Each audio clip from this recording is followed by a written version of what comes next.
Hello दोस्तों, तो आज मैं आप लोगों के लिए एक्सप्लेन करने वाला हूँ 10,000 वर्ल्ड के एक और न्यू एपिसोड को। जैसा कि लास्ट एपिसोड में हमने देखा था कि लिनफेंग शाओटियन के साथ उसके क्लैन आ गया था। अब शाओटियन के क्लैन के लोग शाओटियन के साथ लिनफेंग को देखकर कहने लगे थे, आखिरकार एक ह्यूमन हमारे क्लैन में क्या कर रहा है, वो भी थर्ड प्रिंस के साथ। जरूरी कुछ ना कुछ गड़बड़ है। ये लोग अभी यहाँ पे ये कह ही रहे थे कि तभी इस जगह पे शाओटियन के पेरेंट्स एक स्पिरिचुअल बर्ड पर सवार होकर यहाँ पर आ गए थे। और शाओटियन की मदर का नाम हान शुयाओ था, जो कि 5th level of virtual god जिलम की एक कल्टीवेटर थी। और शाओटियन के father 8th level of virtual god जिलम पर थे। अब शाओटियन अपने पेरेंट्स को देखकर काफी ज्यादा खुश हो गया था, इसलिए वो भागता भागता अपनी मदर के पास पहुंच जाता है। तो शाओटियन के पेरेंट्स भी अपने बेटे को इतने साल बाद देखकर काफी ज्यादा खुश थे। और शाओटियन की मदर तो अपने इमोशंस पर काबू नहीं रख पाती। वो शाओटियन को गले लगा लेती है, क्योंकि शाओटियन को सही सलामत देखकर उन्हें काफी ज्यादा सुकून मिल रहा था। अब शाओटियन अपनी मदर को बताते हुए कहने लगा था, मदर मुझे देखिए अब मैं बहुत ही ज्यादा पावरफुल हो चुका हूँ। तो शाओटियन की मदर उससे कहने लगी थी, अगर तुम्हें अपनी पावर्स को ही बढ़ाना था तो वो तुम क्लैन में भी रहकर बढ़ा सकते थे। आखिर तुम्हें क्लैन से भागने की जरूरत क्या थी? मुझे पता है कि तुम उस इंसिडेंट के कारण बहुत ही ज्यादा टूट गए थे,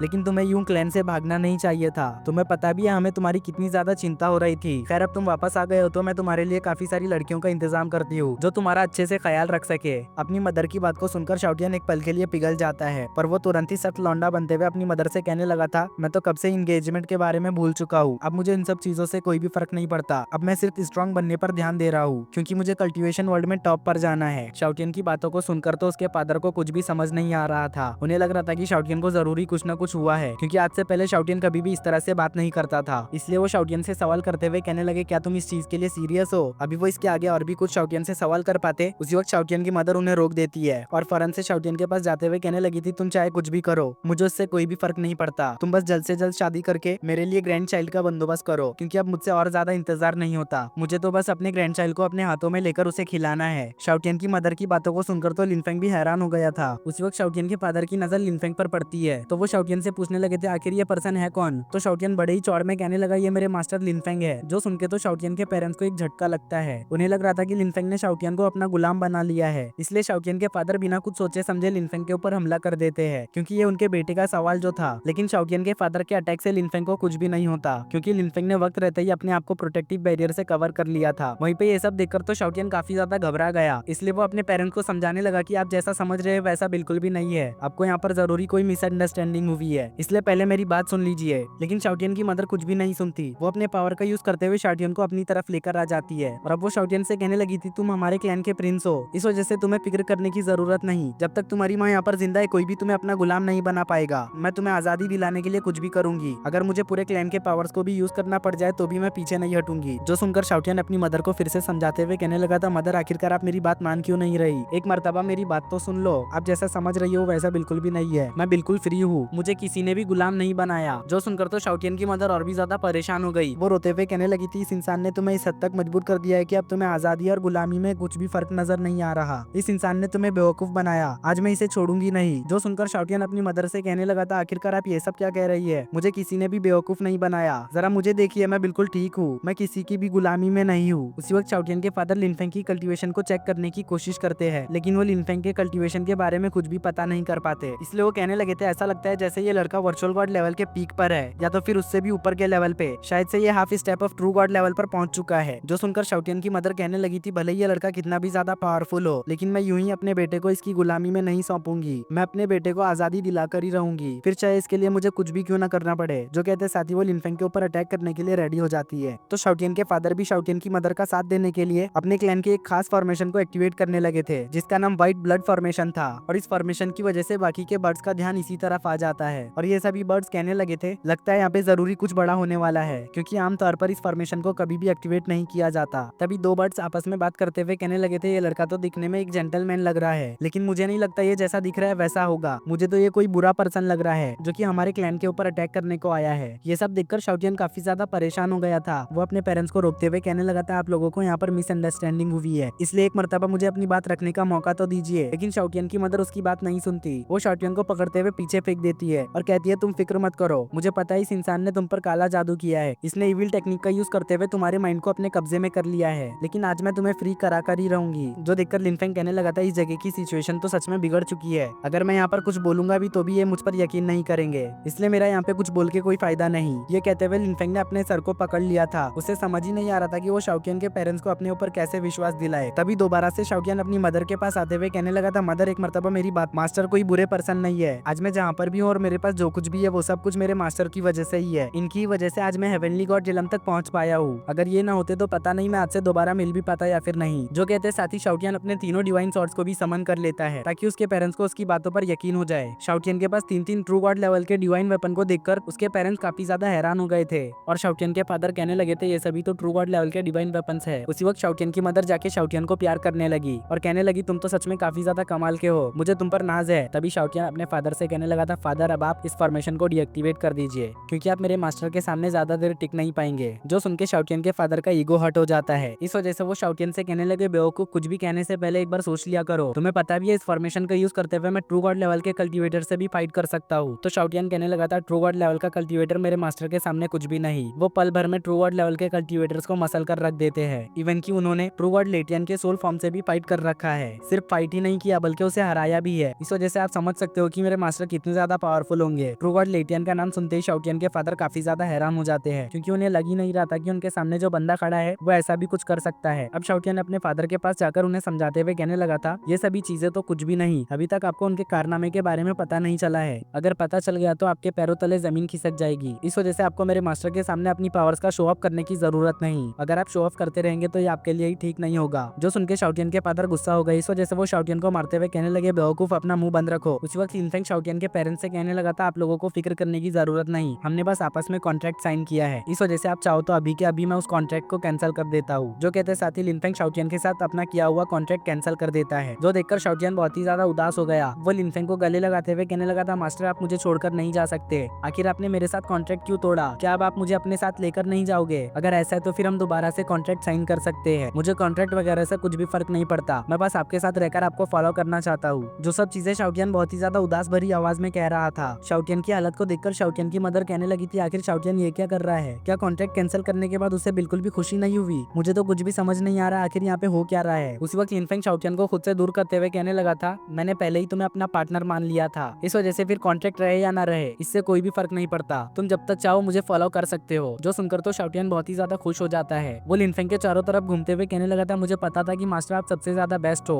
उसके ये कहते ही हमारा सीन शिफ्ट होकर क्लैन के मेन हॉल पर आता है जहाँ पे शाओटियन अपने पेरेंट्स को अपनी जर्नी के बारे में बता रहा था कि कैसे उसने लिनफेंग के साथ मिलकर काफी सारे डीमंस को खत्म कर दिया। तो लिनफेंग भी शाओटियन की तारीफें करते हुए कहने लगा था हाँ शाओटियन बहुत ही ज्यादा बहादुर है, इसने मेरी काफी ज्यादा मदद की। अगर शाओटियन मेरे साथ ना होता तो मुझे इस जर्नी में काफी सारी डिफिकल्टीज का सामना करना पड़ता, वो भी अकेले। शाओटियन सिर्फ मेरा कंपेनियन ही नहीं बल्कि एक बहुत ही अच्छा फ्रेंड भी है। जो सुनकर शाओटियन की मदर काफी ज्यादा इमोशनल हो गई थी। वो कहने लगी मैंने कभी नहीं सोचा था कि मेरे शाओटियन को इन 6 सालों में इतना कुछ झेलना होगा। अगर मुझे इन सब चीजों के बारे में पहले से ही पता होता तो मैं शाओटियन को कभी भी खुद से दूर नहीं जाने देती। उसी वक्त वो शाओटियन के फादर से कहने लगी ये सब कुछ तुम्हारी वजह से ही हुआ है। जो सुनकर शाओटियन के फादर कहने लगे थे वो सब तो शाओटियन की भलाई के लिए ही था, मैं तो बस चाहता था कि शाओटियन जल्द से जल्द पावरफुल बने ताकि वो बिंग बिंग को प्रोटेक्ट करने के काबिल हो सके। अब शाओटियन की मदर वाइन का कप उठाते हुए लिनफेंग से कहने लगी आई एम सॉरी मैंने जो तुम्हें पहले गलत समझा और मेरे बच्चे शाओटियन का ख्याल रखने के लिए शुक्रिया। तो लिनफेंग भी रिस्पेक्ट से वाइन का कप उठाते हुए कहने लगा आपको मुझे शुक्रिया कहने की कोई भी जरूरत नहीं, आज शाओटियन ने जो कुछ भी हासिल किया है वो सब उसने खुद के दम पर हासिल किया है, इसलिए इन सब चीजों में मेरा कोई भी हाथ नहीं। यहाँ तक पहुँचने में शाओटियन ने काफी ज्यादा मेहनत की है, इसलिए अगर आपको अप्रिशिएट करना है तो शाओटियन को करिए। जो सुनकर शाओटियन के फादर कहने लगे थे तुम अच्छा मजाक कर लेते हो, मैं अपने बेटे की काबिलियत को जानता हूँ, वो कितना ज्यादा हार्डवर्क करता है और कितना नहीं। जो सुनते ही शाओटियन की मदर उनका मुंह बंद कराने के लिए उन्हें जोर से चुमटी ले लेती है क्योंकि वो नहीं चाहती थी कि लिनफेंग के सामने शाओटियन की बेइज्जती हो।